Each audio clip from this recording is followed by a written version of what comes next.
What if I told you that the voice inside your head, the one that tells you you're not good enough, is lying to you? You might think it's just you, but the truth is, millions of us are haunted by the same relentless inner critic.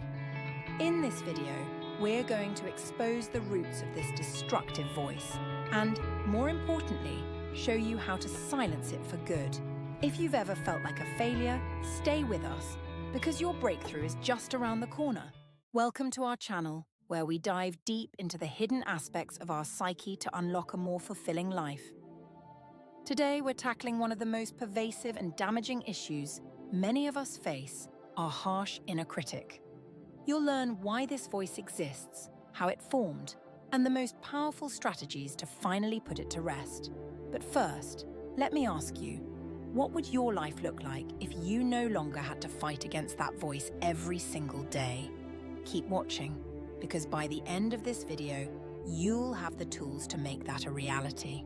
Let's go back in time to when this harsh inner critic was first born. For many of us, this destructive voice originated in our childhood. Imagine a young child faced with a parent who was distant, angry, or even absent. This child, unable to comprehend the complexities of adult emotions, desperately seeks an explanation. The mind of a child is a powerful yet misguided machine, and in its attempt to make sense of the pain, it often concludes, "This happened because I'm bad." This belief becomes a foundational truth, shaping how we see ourselves for years to come. Even as adults, we carry this false narrative, allowing it to influence our self-worth. Have you ever caught yourself thinking, "I'm just not good enough"? This is the echo of that childhood conclusion. But here's the thing, it's not true. The situations you faced were not a reflection of your value, but of circumstances beyond your control. As we delve deeper, we realize that the origins of this critic are deeply rooted in the way our brains develop. Children are naturally egocentric. They believe that everything revolves around them. This egocentricity is not a flaw, but a developmental stage. It's how children learn to interact with the world around them. When something negative happens, like a parent's anger or disappointment, the child often believes they are the cause, leading to the birth of the inner critic. Think about it. How many times have you, even as an adult, blamed yourself for things that were clearly beyond your control? This tendency is a direct result of that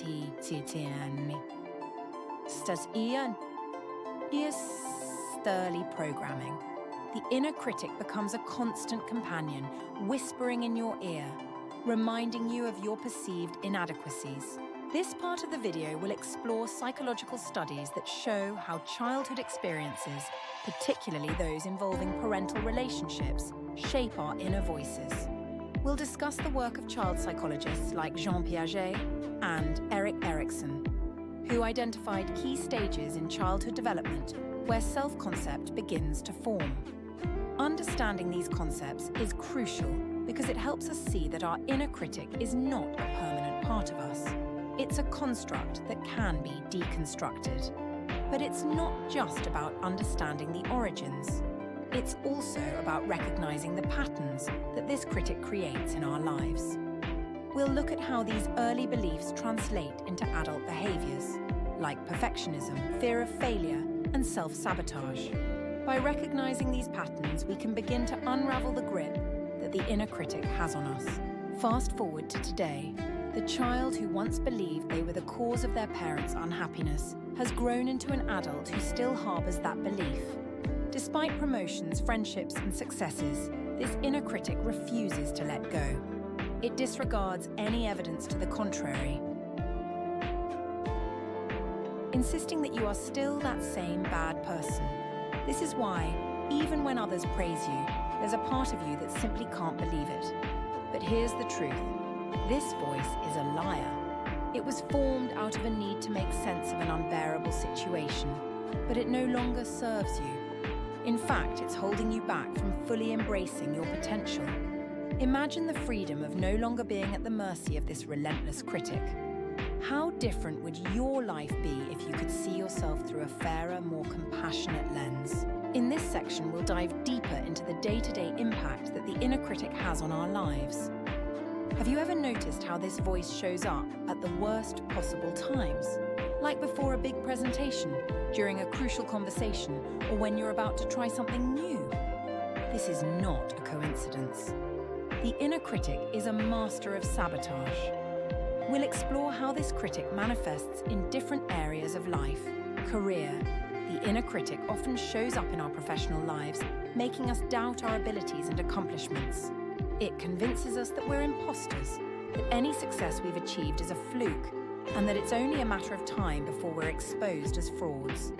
This imposter syndrome can lead to burnout, as we overwork ourselves trying to prove our worth, or to missed opportunities as we hold back from pursuing new challenges. Relationships. In our personal relationships, the inner critic can be equally destructive. It might tell us that we're not lovable, that we don't deserve to be treated with respect, or that our partners will eventually leave us.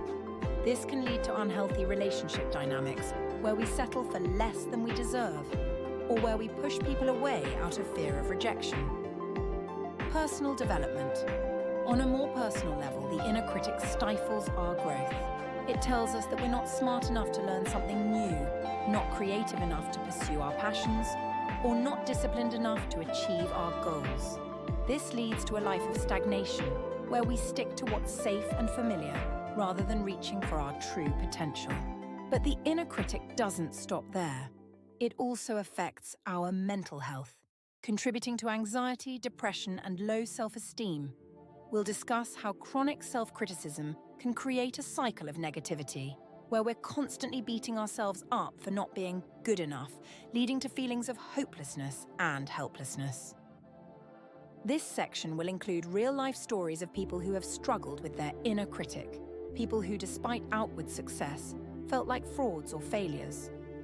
We'll explore how these individuals began to recognize the destructive power of their inner critic and took steps to silence it.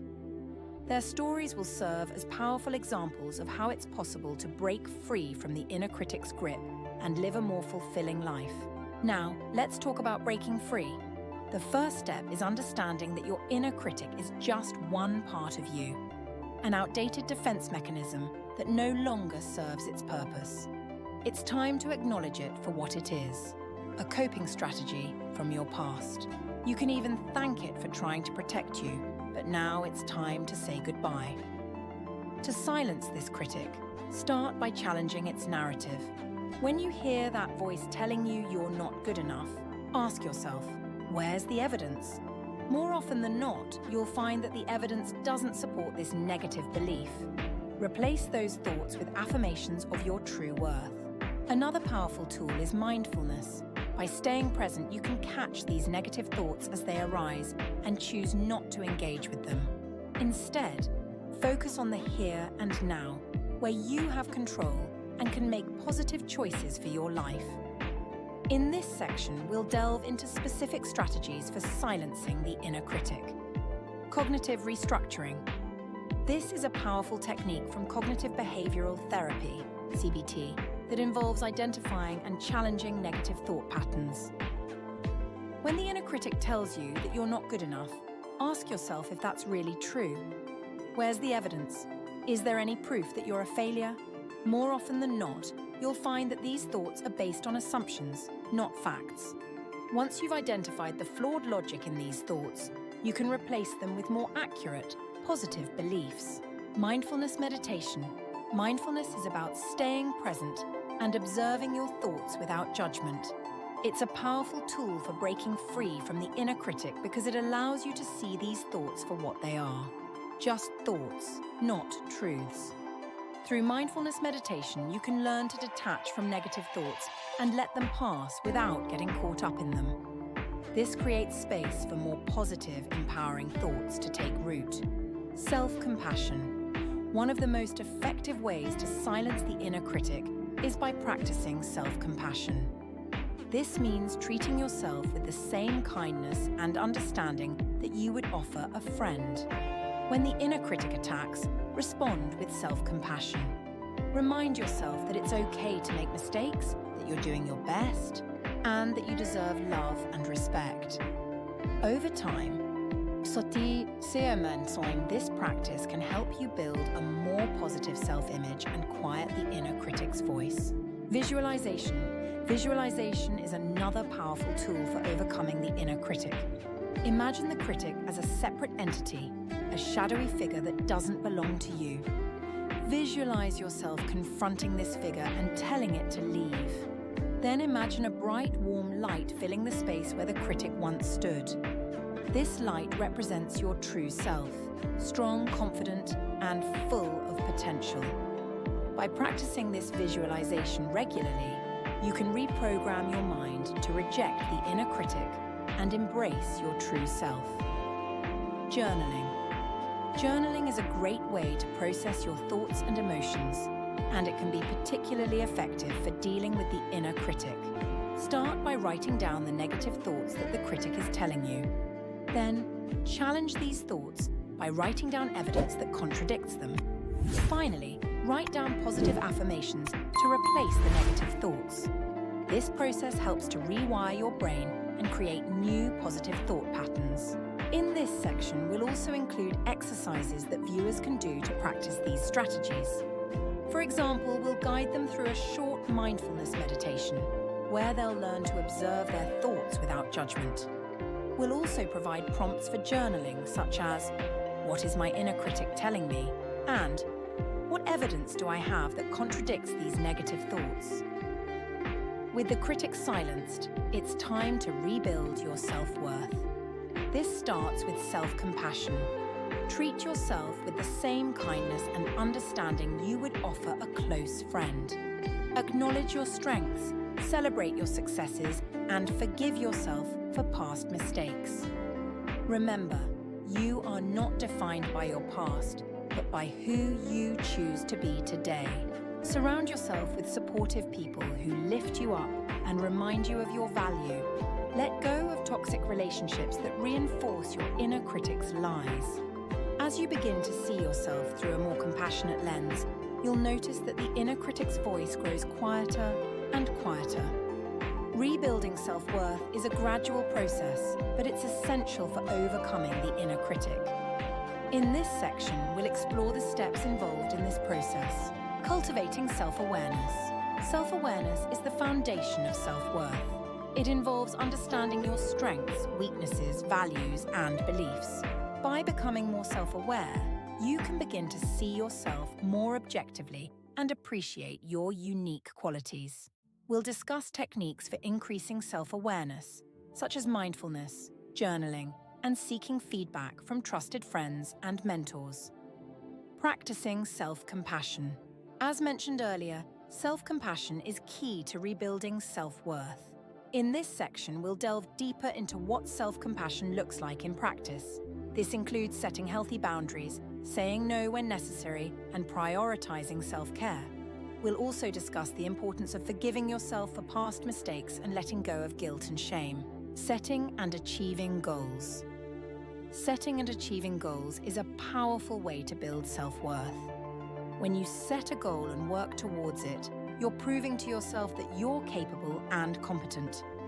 We'll discuss how to set SMART, specific, measurable, achievable, relevant, time-bound, goals that align with your values and aspirations. We'll also provide tips for staying motivated and celebrating your progress along the way. Surrounding yourself with positive influences. The people you surround yourself with have a significant impact on your self-worth. In this section, we'll discuss the importance of building a support network of positive, uplifting people who believe in you and encourage your growth. We'll also talk about the need to distance yourself from toxic relationships that reinforce your inner critic's lies. Practicing gratitude. Gratitude is a powerful antidote to the inner critic. When you focus on what you're grateful for, you're shifting your attention away from negative thoughts and towards positive ones. In this section, we'll discuss the benefits of practicing gratitude and provide tips for incorporating it into your daily routine. This could include keeping a gratitude journal where you write down 3 things you're grateful for each day, or expressing gratitude to the people in your life. Celebrating your successes. Finally, It's important to celebrate your successes, no matter how small they may seem. This helps to reinforce your self-worth and build momentum towards bigger achievements. In this section, we'll discuss the importance of acknowledging your accomplishments and provide ideas for celebrating your wins. Whether it's treating yourself to something special, sharing your success with others, or simply taking a moment to appreciate how far you've come. Throughout this section, we'll include stories and examples of people who have successfully rebuilt their self-worth after overcoming their inner critic. These stories will serve as inspiration and encouragement for viewers who are on their own journey towards self-compassion and self-acceptance. As you move forward, remember that this is a journey. There will be days when the critic tries to make a comeback, but now you have the tools to silence it. Focus on your growth and be patient with yourself. Change takes time, but with each step, you're reclaiming your life from the grip of self-doubt. So let me ask you, what would you do today if you fully believed in your worth? Take that first step, knowing that you are more than enough, just as you are. In this final section, we'll discuss how to maintain the progress you've made and continue growing in confidence and self-worth. Staying mindful. Mindfulness is not just a tool for silencing the inner critic. It's a way of life. By staying mindful, you can remain aware of your thoughts and emotions and choose how to respond to them. This helps you stay in control of your inner dialogue and prevents the critic from regaining power. We'll discuss techniques for incorporating mindfulness into your daily routine, such as mindful breathing, mindful walking, and mindful eating. Building resilience. Resilience is the ability to bounce back from setbacks and keep moving forward. It's an essential quality for maintaining self-worth and confidence in the face of challenges. In this section, we'll discuss strategies for building resilience, such as reframing negative experiences, focusing on solutions rather than problems, and cultivating a growth mindset. Embracing imperfection. Perfectionism is one of the inner critic's favorite tools, but it's also one of the most damaging. To move forward with confidence, it's important to embrace imperfection and recognize that mistakes are a natural part of the learning process. We'll discuss how to let go of the need for perfection and instead focus on progress and growth, continuing to set and achieve goals. As you continue to grow in confidence, it's important to keep setting and achieving goals. This not only reinforces your self-worth, but also helps you stay focused and motivated. In this section, we'll provide tips for setting new goals that align with your evolving values and aspirations, celebrating your journey. Finally, we'll discuss the importance of celebrating your journey, both the progress you've made and the person you're becoming. This could involve reflecting on how far you've come, expressing gratitude for the lessons you've learned, and looking forward to the future with hope and excitement. As we conclude the video, we'll leave viewers with a powerful call to action. What would you do today if you fully believed in your worth? Take that first step, knowing that you are more than enough, just as you are. This final message will serve as a reminder that the journey towards self-worth is ongoing, but it's one that they have the power to navigate with confidence and self-compassion. Thank you for watching. If you found this video helpful, please give it a thumbs up and share it with someone who might need it. Don't forget to subscribe for more videos that empower and inspire. And before you go, I want to leave you with one final question. What's one thing you can do today to start silencing your inner critic? Let us know in the comments below. Remember, you are worthy, you are capable, and you have the power to create the life you deserve. Until next time, take care of yourself.